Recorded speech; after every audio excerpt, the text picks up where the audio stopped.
Hey there. So, if you're watching this, you've probably got a couple of annoying lights staring back at you from your Toyota's dashboard. Well, you've come to the right place. We're going to solve the little mystery of why your check engine and track off lights have decided to turn on at the exact same time. Let's jump right in.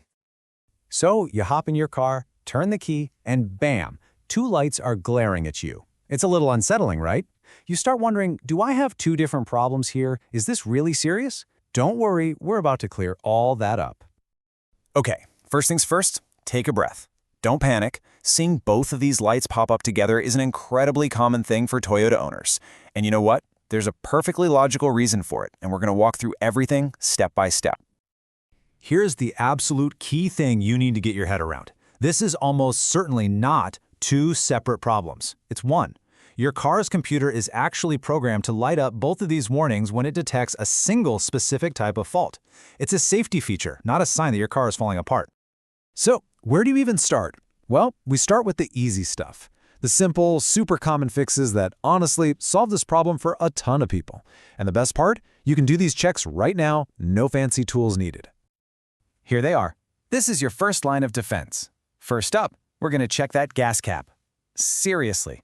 Second, we can try a quick little reset of the battery. And third, it never hurts to just check the track off button itself. Let's dive into each one. You might not believe this, but a loose gas cap is the #1 reason these lights come on. No joke. If it's not sealed right, it can cause a tiny vapor leak in the fuel system, and the car's computer flags that as a major engine issue. So go out to your car and tighten that cap until you hear at least 3 good solid clicks. Now, it won't reset right away. You'll probably need to drive for about 10 to 15 minutes for the system to recheck itself. Okay, so what if the gas cap trick didn't work? The next thing to try is giving the car's main computer, the ECU, a quick reboot. It's easy. Just disconnect the negative terminal on the battery. That's the black one.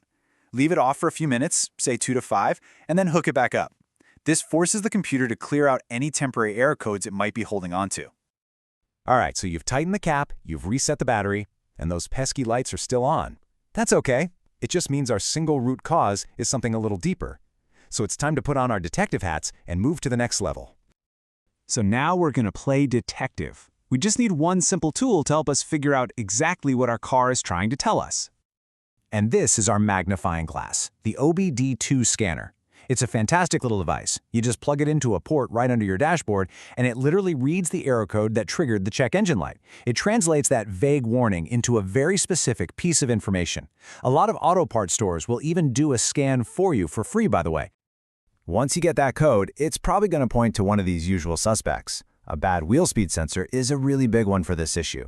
You might have a dirty throttle body that's messing with airflow, a simple vacuum leak from a cracked hose, or even just some damaged wiring going to a sensor. The code will tell you exactly where to start looking.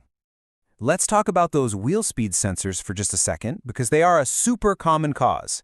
These things are on your wheels, and they tell the car how fast each one is spinning. If one gets caked in dirt or corrodes or the wire gets nicked, it sends a garbage signal back to the computer, and the computer sees that as both an engine and a traction problem. So, we know the possible causes, but this whole thing started with one big question. Why do these two lights turn on together? I mean, the engine and the traction system seem like totally different things. Let's finally connect the dots. It's pretty simple when you break it down. On one side, you have the check engine light. Its job is just to say, hey, something's up with the engine or the emissions. On the other side, you have the track off light. That just means your traction control, the system that keeps your wheels from spinning out, has been turned off. Individually, they make perfect sense. And here's the single most important piece of the puzzle. When your car's computer detects an engine problem, it doesn't always know how serious it is. So, just to be safe, it assumes the engine might not deliver power the way it's supposed to.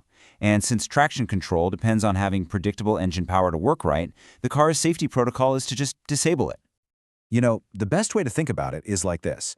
The check engine light is pointing you to the actual disease. The traction off light, that's just a symptom. You fix the root cause that's triggering the engine light, and I promise you the traction light will just go away all on its own. So if you remember one thing from all of this, remember the number 1.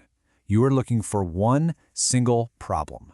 Don't get sidetracked thinking you have to fix two separate things. Find and fix that one thing, whether it's the gas cap, a sensor, a leaky hose, and you will solve both warning lights at the same time.